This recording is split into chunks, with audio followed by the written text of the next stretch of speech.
Today I'd like to show you how easy it is to stack images captured with modern smart telescopes such as the Seestar, Vespera, Dwarf, and other similar systems.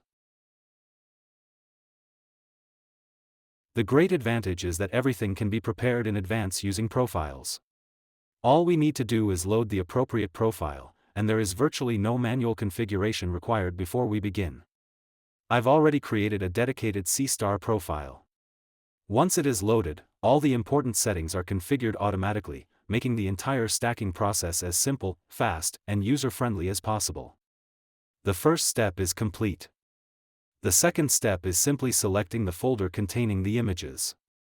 In this case we have a total of 386 frames available, and all of them were captured in alt-azimuth mode during the imaging session. Because these images were captured in alt-azimuth mode, stacking the entire dataset would introduce a significant amount of field rotation across the sequence. If we stacked every single frame, the final image would require heavy cropping. In situations like this, you can create a mosaic, accept the crop, or simply process only a portion of the available dataset. For this demonstration, we'll use approximately 150 images out of the 386 available. As you can see, the signal is deeply buried in noise, which is quite typical for this type of acquisition. We can enhance the preview slightly to make the details easier to see.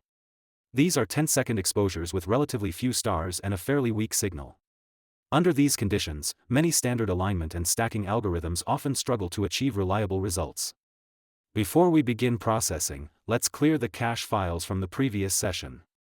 This ensures that we're starting with a clean workspace and avoids any unnecessary interference from earlier projects. We're now limited to 150 frames. Let's press Start. The software immediately begins evaluating the images, and as you can see, the analysis runs at a very respectable speed. The images are then converted from the Bayer pattern. Here we can see the GRBG configuration, which is one of the most common Bayer matrix layouts used by modern astronomical cameras and imaging sensors. Now the actual stacking process begins. As you can see, the stacking speed is very good.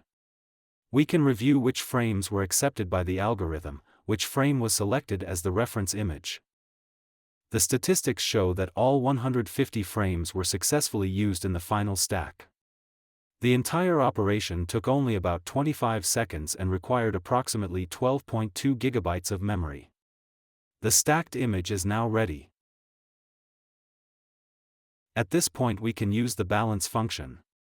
The image still needs a little adjustment, particularly in terms of brightness and contrast, in order to reveal more of the faint structures hidden within the object.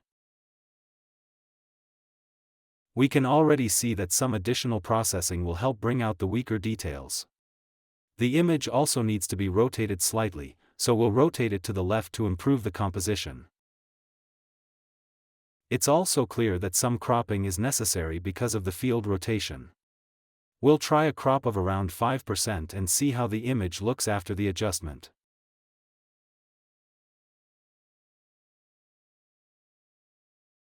Now we can see that the image appears rather small on the display. Since this is version 2.6, which supports collapsible panels, we can hide unnecessary interface elements and maximize the available workspace. This feature is particularly useful when working on laptops or systems with smaller displays. With the panel hidden, we have more room to evaluate the image and perform adjustments comfortably. One thing we can do here is reduce some of the excess green tint that is visible in the image. We can also make small brightness adjustments to improve the overall appearance and reveal additional detail in the object.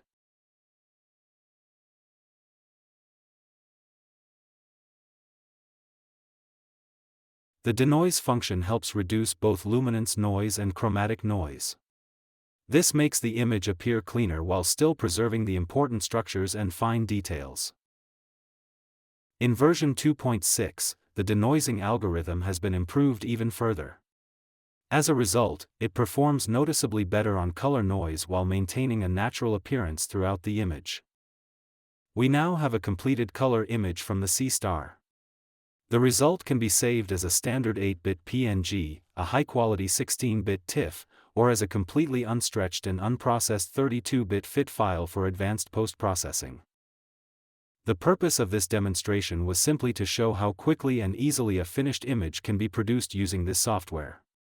For many users, a result like this may already be more than sufficient. So that's everything for this demonstration. Thank you very much for watching, and I hope this overview has shown how simple and efficient the stacking workflow can be.